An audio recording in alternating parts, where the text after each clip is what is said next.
الحمد لله نحمده ونستعينه. قال الله تبارك وتعالى في كلام الآخر: قل بفضل الله وبرحمته فبذلك فليفرحوا هو خير مما يجمعون. صدق الله مولانا العظيم. إن الله وملائكته يصلون على النبي يا أيها الذين آمنوا صلوا عليه وسلموا تسليما. اللهم صل على سيدنا محمد وبارك وسلم. قصیدہ برد شریف مل کے پڑھتے ہیں. مولا یا صلی وسلم دائما ابدا على حبيبك خير الخلق كلهم. هو الحبيب الذي ترجى شفاعته لكل هول من الأهوال مقتحم.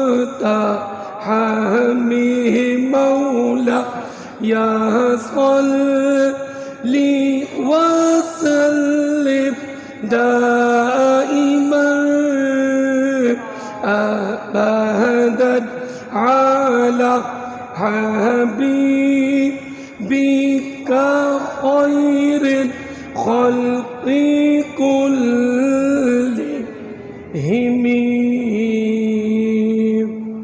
اللهم صل وسلم وبارک علیہ. حمد و صلات کے بعد قرآن مجید فرقان حمید پارہ نمبر 11 رکوع بھی 11 سے آیات تلاوت کرنے کی سعادت حاصل کی ہے. اللہ پاک قرآن مجید میں فرماتا ہے: قل بفضل اللہ. محبوب آپ فرما دیجئے کہ جب اللہ کا فضل ہو، وبرحمتہ اس کی رحمت ہو،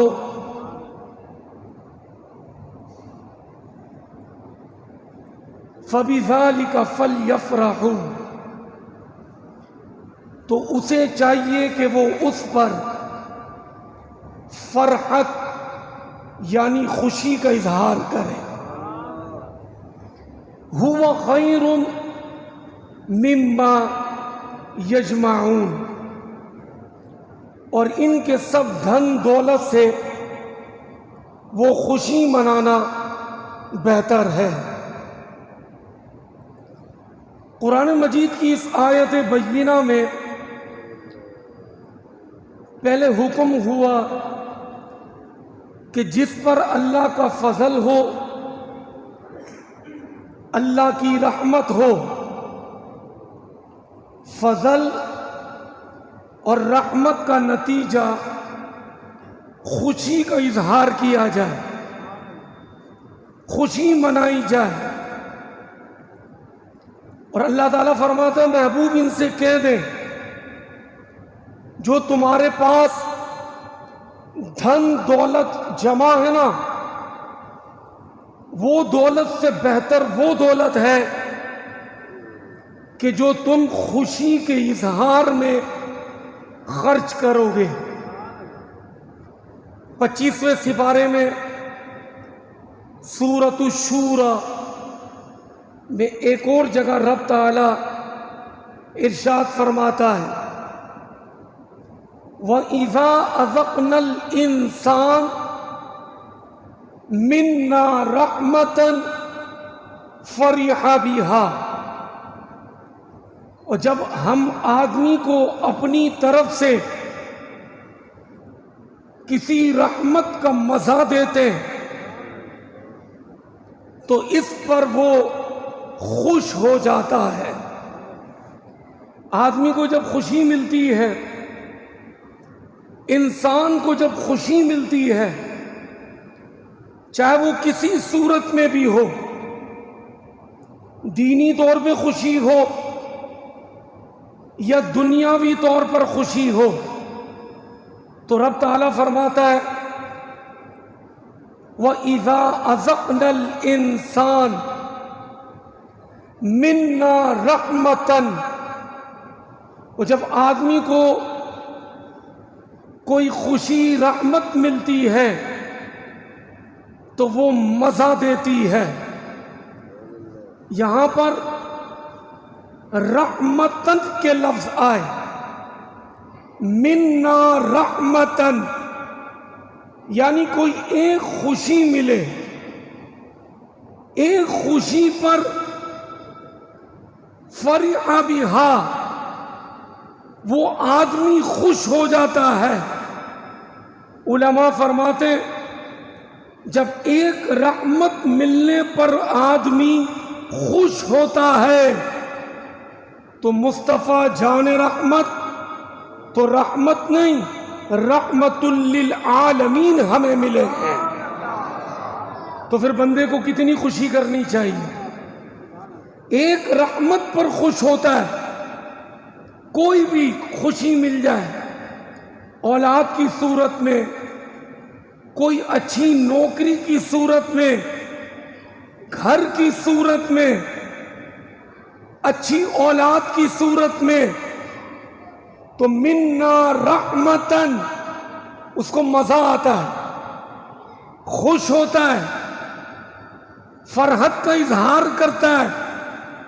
تو جب ایک رحمت پر اتنی خوشی ہے، قرآن کہہ رہا ہے، تو محبوب رب العالمین تو وہ رحمت ہیں جنہیں اللہ پاک نے وما ارسلناک الا رحمۃ للعالمین بنا کر بھیجا ہے۔ تو کتنی خوشی کا اظہار ہونا چاہیے، بے انتہا، بلکہ سب سے بڑھ کر خوشی جو ہے وہ محبوب کی آمد کی خوشی منائی جائے۔ انسان پر مصطفیٰ کریم کی آمد کی خوشی منانا یہ واجب کے درجے میں رکھا گیا ہے، یہ کوئی عام خوشی نہیں ہے، یہ ہم جیسی دنیاوی کوئی خوشی نہیں ہے، یہ رحمت للعالمین والی خوشی ہے۔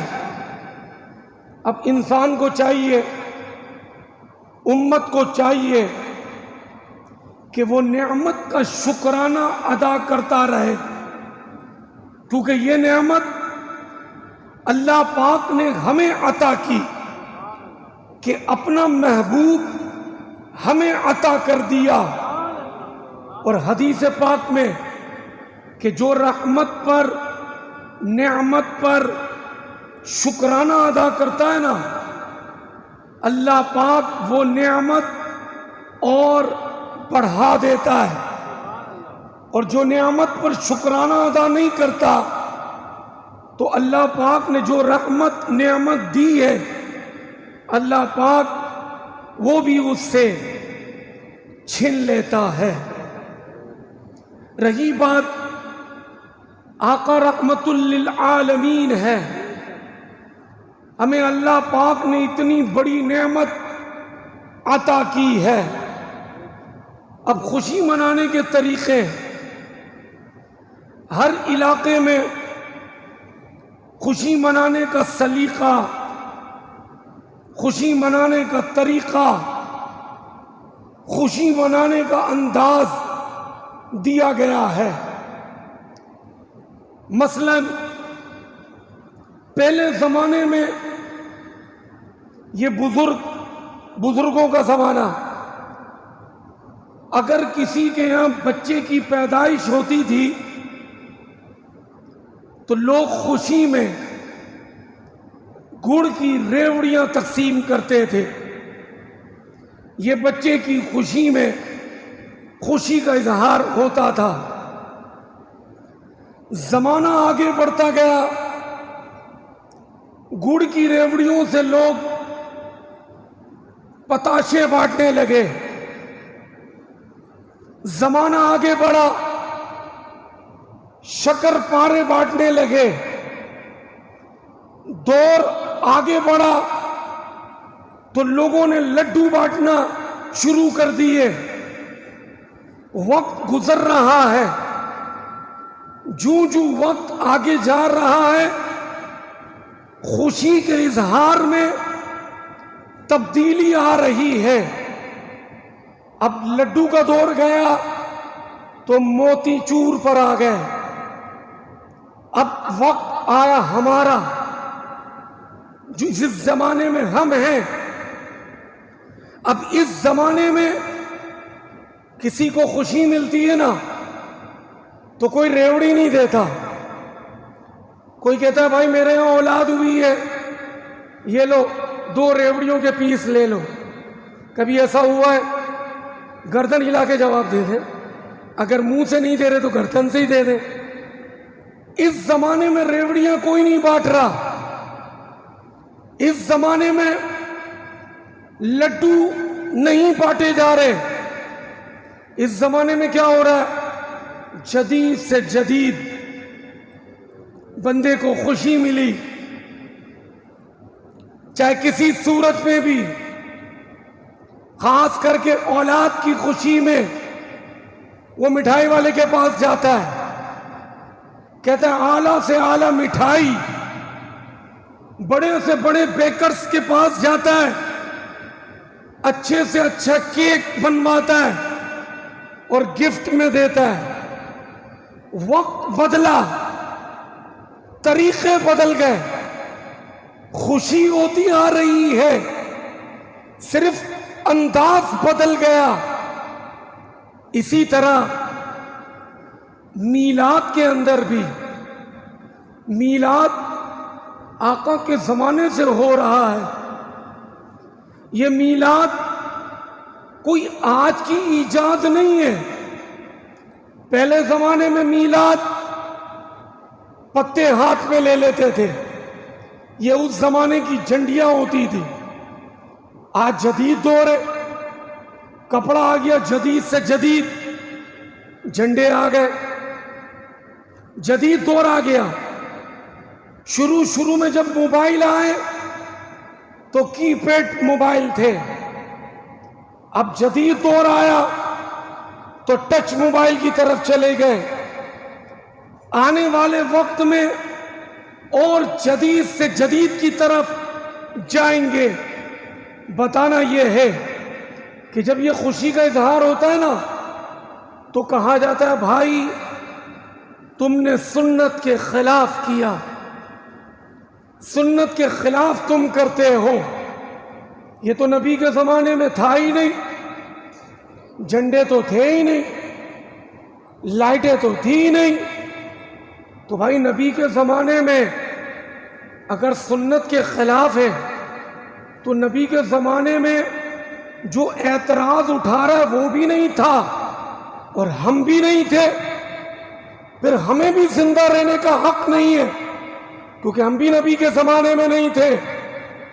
اگر نبی کے زمانے سے آج کے زمانے کا کمپیئر کریں گے، اس کا میچ کریں گے تو ممکن ہی نہیں ہوگا۔ کیسے؟ نبی کے زمانے میں کچی مسجدیں تھی، ماربل نہیں لگتا تھا، ہٹا دیں ماربل، کچی مسجدیں بنائیں۔ مسجد نبوی کچی مسجد تھی، کوئی ٹائل کوئی ماربل نہیں لگا تھا. نبی کے زمانے میں ممبر تھا جس پہ میں بیٹھا ہوں, لیکن محراب نہیں تھا. یہ جو محراب بنا ہوا ہے نا, یہ نبی کے زمانے میں نہیں تھا. محراب کو بھی شہید کر دیں. نبی کے زمانے میں پنکھے نہیں تھے, نبی کے زمانے میں گھڑیاں نہیں تھی, نبی کے زمانے میں لائٹیں نہیں تھی, نبی کے زمانے میں ایسے وضو خانے نہیں تھے. کنویں میں بالٹی ڈالتے, پانی نکالتے, اور پھر ایک ایک بندہ برتن پہ بھر کے وضو کرتا تھا. یہ سارے وضو خانے توڑنے پڑیں گے, یہ نبی کے زمانے میں نہیں تھے. الغرض, اگر صرف میلاد کا بغض رکھتے ہوئے, صرف میلاد مناتے ہوئے لوگوں کو دیکھ کر جن کے پیٹ میں درد ہوتا ہے اور وہ کہتے ہیں نبی کے زمانے میں نہیں تھا, تو نبی کے زمانے میں تو بہت ساری چیزیں نہیں تھی, لیکن نبی پاک کے زمانے میں میلاد ہوتا تھا. کہتے ہیں صحابہ نے کہاں منایا؟ صحابہ کو تو چھوڑے, صحابہ تو نبی پاک کو دیکھ کر بنے نا. ہم چلتے ہیں بارگاہ رسالت میں. اچھا, میلاد منانے کے طریقے, لیکن میلاد منانے کے انداز اور طریقے, مثلا میلاد مناتے ہوئے کئی لوگ روزہ رکھتے, آقا کی میلاد ہے, روزہ رکھ کے میلاد مناتے. کئی لوگ نوافل پڑھ کے میلاد مناتے, کئی لوگ کھانا کھلا کر میلاد مناتے, کئی لوگ کسی ضرورت مند کو کپڑا پہنا کر میلاد مناتے. الغرض, یہ میلاد منانے کے سارے طریقے اور انداز ہیں. کوئی جھنڈا لگا کے منا رہا ہے, کوئی جلوس لگا کے نکال کے منا رہا ہے, کوئی مرحبا کی صدائیں لگا رہا ہے. الغرض, ہر وہ چیز جو شریعت سے ٹکراتی نہیں میلاد میں جائز ہے.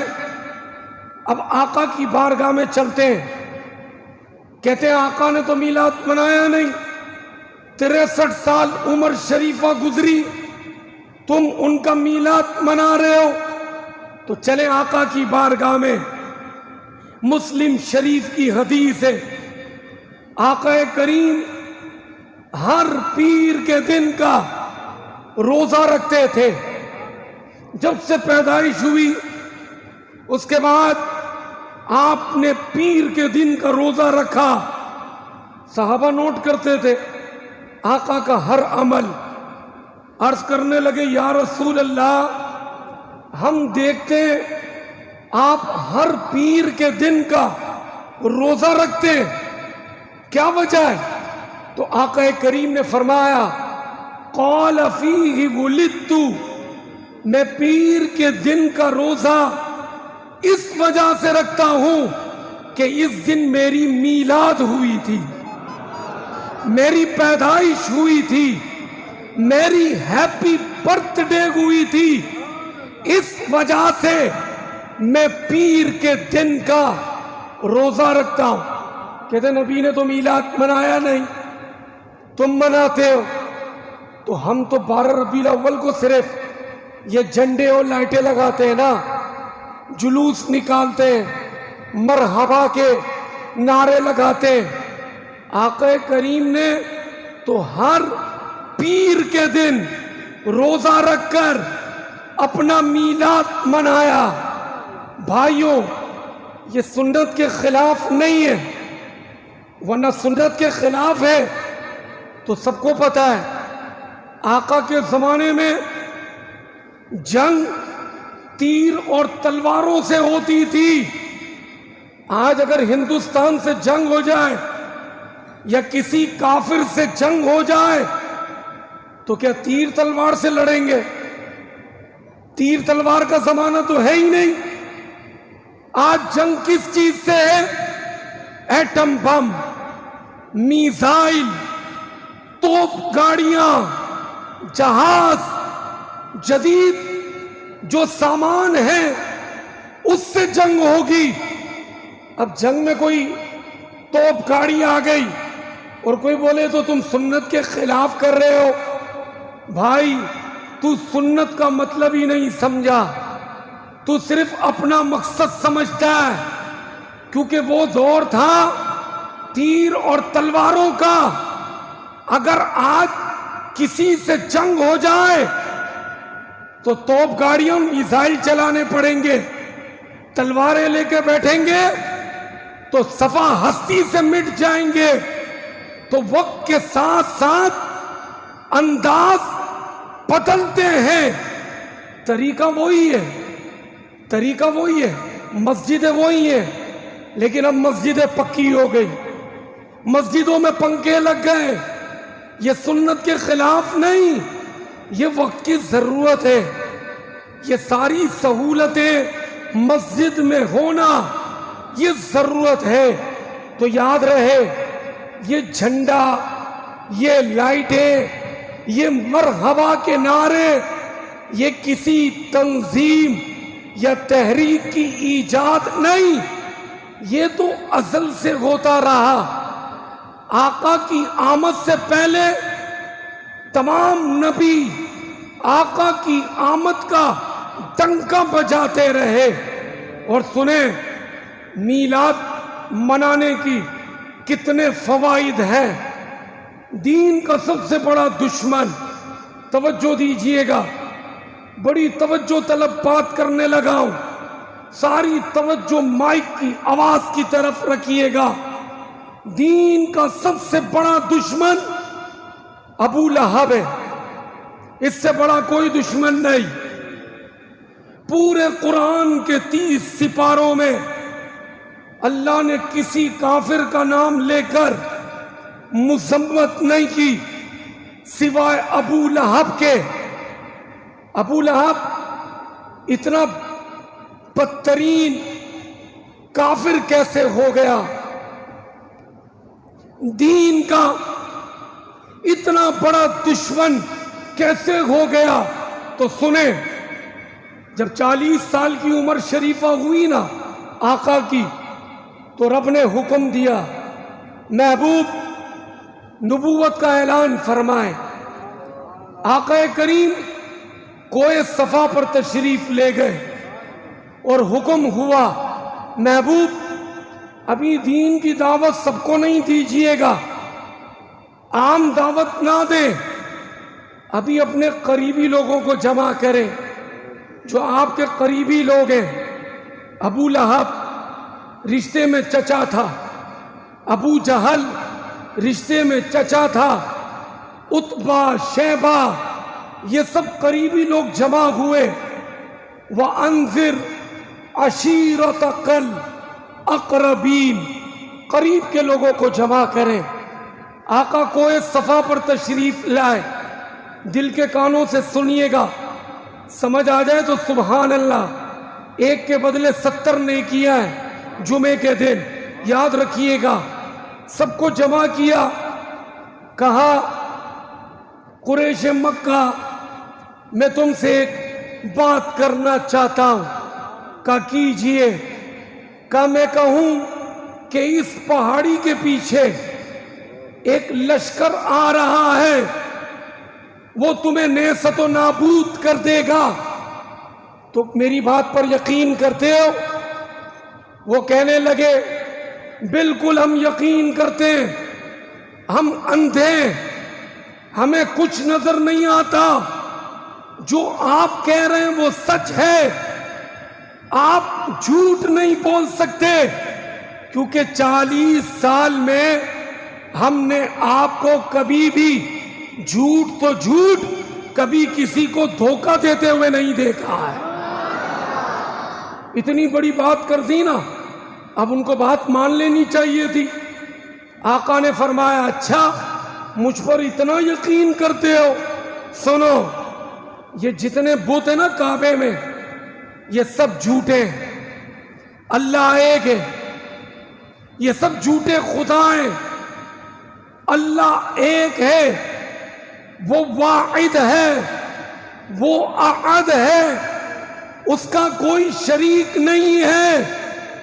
جب آقا نے یہ فرمایا نا، ابو لہب کھڑا ہو گیا، جلال میں آ گیا، کہنے لگا نعوذ باللہ، اے محمد تو ہمارے خداؤں کو جھوٹا بولتا ہے، تیرے ہاتھ ٹوٹ جائیں۔ اللہ کو یہ بات پسند نہیں آئی، اللہ پاک نے جبریل کو بھیجا، جا جبریل، یہ میرے محبوب کی گستاخی کرتا ہے، یہ کہتا ہے ہاتھ ٹوٹ جائیں، میں رب ہو کر کہتا ہوں تبت یدا ابی لہب وتب، اے ابو لہب میں کہتا ہوں تیرے ہاتھ ٹوٹ جائیں۔ جب یہ قرآن کی آیت آئی، ابو لہب کے ہاتھ ٹیڑھے ہو گئے، ناکارہ ہو گئے، تو نے میرے محبوب کو کہا کیسے؟ اسی وقت اس کی مذمت میں قرآن کی آیت نہیں، پوری سورت آ گئی۔ سورت کا نام بھی اس کے نام پہ رکھ دیا، سورۃ اللہب، تبت یدا ابی لہب وتب، پوری سورت اس کی مذمت میں آ گئی۔ اب سنیں، یہ دین کا بدترین دشمن رہا، پوری زندگی آقا کی مخالفت کرتا رہا، لیکن آقا کی جب پیدائش ہونی تھی نا، آقا کی پیدائش ہونی تھی تو جب خاندان میں خوشخبری ہوتی ہے تو خواتین کو بھیجا جاتا ہے کہ جاؤ خیال کرنا۔ اب ابو لہب رشتے میں چچا تھا، اس کے پاس ایک لونڈی تھی، اس کا نام تھا سویبہ۔ اس نے اس سویبہ کو بھیجا، جا میری بھاوج کے یہاں خوشخبری ہے، ان کا خیال کرنا۔ سویبہ گئی بی بی آمینہ کے پاس۔ جب آقا کی ولادت ہوئی نا 12 ربیع الاول شریف، تو اس نے آ کر ریٹن میں ابو لہب کو خوشخبری دی، ابو لہب مبارک ہو، آپ کا بھتیجا پیدا ہوا ہے۔ یہ لفظ پر توجہ دیجئے گا، مبارک ہو، بھتیجا پیدا ہوا ہے، نبی نہیں، بھتیجا، بھتیجا پیدا ہوا ہے۔